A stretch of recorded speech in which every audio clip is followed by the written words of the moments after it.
So, one last pretty small bonus clip I want to go through in this episode, Chris, and you brought it to my attention. The new schedule for the 2021 IIHF World Championships in Latvia, or Riga, Latvia, I should say, has been revealed. So I'm going to take you through some of the schedule, and then I'll take you through specifically the Team GB schedule. So we've got Russia and the Czech Republic opening up. We have Germany versus Italy. We have Belarus versus Slovakia, and Canada versus Latvia. That's going to be a tough game for the Latvians to open up with. So that's all the first day of action. Second day, you've got Denmark, Sweden, Norway, Germany, Great Britain versus Russia. Yes. Then you've got... what a start. Oh, we're going to get battered. Then Finland against America, and the Czech Republic against Switzerland, and Latvia versus Kazakhstan. So the second day of the tournament, lots of games being played. Then the third day, you've got Great Britain versus Slovakia, Norway versus Italy, Sweden versus Belarus, Kazakhstan versus Finland. It's crazy to think Kazakhstan is still up there. Denmark versus Switzerland. Then again, you could say the same about us. Then, I mean, of the first of the really big bouts. You've got Canada versus USA on the 23rd of May. So there's only a couple of games, there's a decent chunk of games. So you could tell that they're using both arenas quite nicely, and they're managing to get two or three games. Yeah, it's one thing you're going to have to note is that you're not going to be able to watch every single game unless you've got split screen, because the games start simultaneously in the opposing groups. Yeah. But yeah, as you said, you either get 2 or 3 games a day. Great for us. So this Eastern European time, they're either start at 12:15, 4:15, or 8:15. Bear in mind, this will be British summertime by the time it gets around. That's 10:15, 2:15, or 6:15. So it's a nice time for every kind of British hockey fan. And, apart from for Canada and America, it's a decent time schedule for everybody, really. I'm not going to lie, I do not feel the slightest bit of sympathy for them for having to either stay up late or get up super early to watch Team Canada play, because that's what us NHL fans across the pond have had to deal with for years. So suck it, North Americans. So I've just brought up a Great Britain schedule for the tournament because we're interested in it specifically. Obviously, you can use the team guide to go and check out whichever team you're interested in, your international team. So, like I mentioned, Great Britain versus Russia on the 22nd, and then they play Slovakia on the 23rd. The 25th, they play Denmark. The 26th, they play Belarus. So they get a day off on the 24th, I might mention. Then the 27th, they get a day off as well. Then they play Sweden on the 28th, the Czech Republic on the 29th, and then they get a day or two off before taking on Switzerland in their final game of the tournament on the 1st of June, which, if all things go to plan, I might actually be in Montreal by that time. So that's going to be interesting to see. I wonder what time I'll have to stay up. So if it's, 10 here, it'll be 5 o'clock in the morning the game starts. But I'll be jet-lagged anyway. I'll get to bed early and wake up, to be honest. I'll be jet-lagged anyway, so bring it on. I'll still be on UK time, so let's do it. I've got to quarantine for 2 weeks when I get over there, so why not watch reruns of Team Great Britain play? So, Chris, now that you've seen the schedule, obviously we had the schedule previously announced when Minsk was also hosting, but obviously they're not anymore. Go watch our previous bonus clips if you need to get caught up to date with that. What do you think our chances are? So our first 3 games, Russia, Slovakia, and Denmark. Who do you think? Let's be honest. These are the 7 games in the World Championship, because we're not coming top 4. Oh, you think? Hey, come on. We've got just as good of a chance as anyone, Chris. I think you've got to look at Russia, Sweden, and Czech Republic being 3 of those top 4. Oh, yeah, for sure. Yeah. So, it's a bit tough. I mean, personally, I think we've got to look at those 2 games in the middle, Denmark and Belarus. I was going to say the exact same thing. Those are the 2 games I think we've got to look at. I think Russia, no. Nope.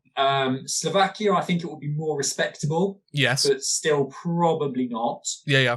Denmark could be close. It's possible. I think it's certainly possible. It is possible. It is definitely possible. Belarus is certainly possible. Yes. In my opinion. Sweden, no. Sweden will be like Russia. Czech Republic, I think, will probably be somewhere between Slovakia and Sweden. That's literally what I was going to say. Yeah. I don't think it's going to be a complete, run riot, but I think they're going to put, a bigger margin than Slovakia. And then Switzerland is probably going to be relatively close to the Czech Republic again. I think I think the problem we're going to have, and I'm glad there's no relegation this year. Yes. I think the problem that GB are going to have this year is the fact that they won't have had the ice time that the other teams would have had. Yeah. Russia.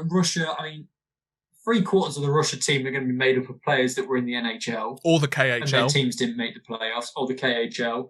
Sweden is going to be a similar thing. Yep.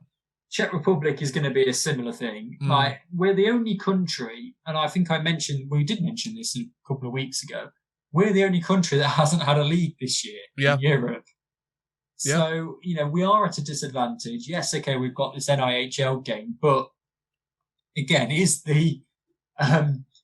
Liam Kirk coming up against some people who are playing it for fun in the National League the best preparation for the World Championship? No. Is it the only preparation he's going to get? Yes. Yeah. So, you do have to consider that. But, I think we've got a chance to pick up some points. Like I said, I think we've got to target Denmark, and I think we've got to target Belarus. A lot of the games, again, will rely heavily on Ben Bounds, I think, because our netminder, we have got a very, very good netminder in Ben Bounds. And, but I'm looking forward to that. So what is it? It's the end of May. So 22nd of May to the 1st of June for us. 22nd of May. So I should have decent internet by that time as well. So I should be able to have no problem watching it however it's being broadcast. I've got to say, it's a good thing you mentioned Ben Bounds. The good thing is he's been playing in Austria all year. And yeah, he did deal with an injury, but at least he's had some regular ice time out there and will have had some regular ice time by the end of the loser stage in the Austria League. So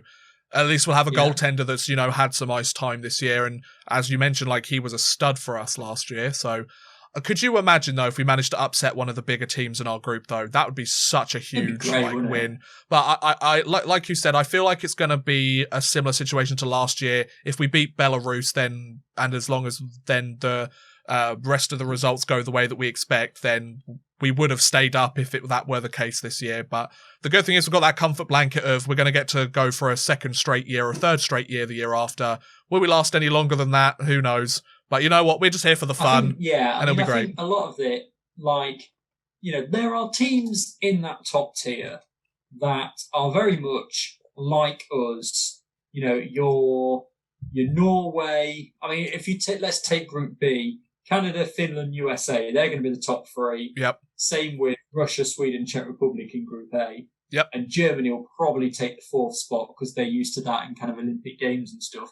The other teams, they know they're not going to get to the quarterfinals unless something strange happens. It's all about kind of staying up. And this year, I think it's all going to be about experience and, what have you. Like teams like Italy, teams like Norway, they're not they're strong tides. Of course they are because they're in the top tier of the World Championship, but they're never going to.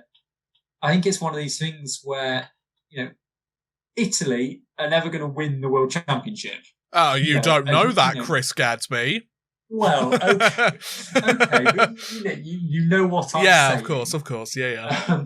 So I think they turn up. They know they're only going to play 7 games, and so we'll enjoy it as much as we can. I thoroughly intend to probably have some time off work because can't go anywhere else. So may as well watch ice hockey. So I think, like you mentioned, the experience of it all. I'd love to, from a GB fan perspective, just to finish up, I'd love to see Liam Kirk get first line or top 6 minutes in this tournament because there's no threat of the team going down or being relegated to Division 1A this year. And he's a 21-year-old. Just the hopefully he makes it to the NHL in me is give him top 6 minutes to play against the Ovechkins if he's there, or the the Nico Hischers that might be there for Switzerland, or I don't know the Swedish players like the Mika Zibanejad if he's there. Yeah, there's twofold in that. Yeah, there's twofolds way of looking at that. Number one, for people who aren't aware of the GB national side, he's going to be the superstar player. Yeah. Because they're the only one, he's the only one they're going to know, particularly anybody over in kind of Canada and America. He's the one they're going to know.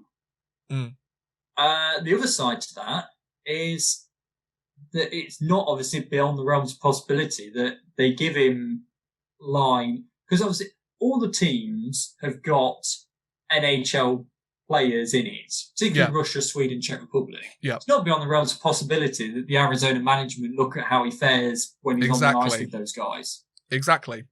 And, you know, he's done a pretty good job, all things considered. Yeah, he's not necessarily at the top of their draft list or their prospect pool, but, you know, a good performance at the World Championships can go a long way. So, yeah. Well, I think that's the thing. I think you've got to look at it and you've got to go, look, this is all going to be about experience because we know we can't go down. Yes, we're going to go into every game trying to win it, but we know realistically we're not going to win most of them. Yep. Let's try and, you know, develop the players as not in terms of develop, but like, you know, try and help Liam Kirk out a bit, try and help some other guys out a bit, you know, give them the experience of being on the ice with these, you know, top caliber players. You know, if, for example, some of the top teams in the NHL don't make the playoffs for whatever reason, you know, there's not beyond the realms of possibility you're against an Ovechkin and Nylander, you know, all that sort of thing. You know, go and enjoy it. Absolutely. So, yeah, we'll keep an eye on the schedule. I feel like this is kind of the last major thing we need to talk about regarding the World Championships. Yeah, so we've got a couple of months, and once that happens and once things start to kick off, we'll get back to you on it. So, ladies and gentlemen, don't worry. All of the coverage of the World Championships is done for a little while now. It's okay. Everything's been figured out. We've got the schedule. Unless anything crazy happens, we're going to lay this topic to bed. I'm pretty sure we said that last week, but we've got the schedule now. So we're laying this topic to bed. Exactly. So we're going to lay the topic to bed now. We hope we've kept you updated with everything. But yeah, hope that works for you guys.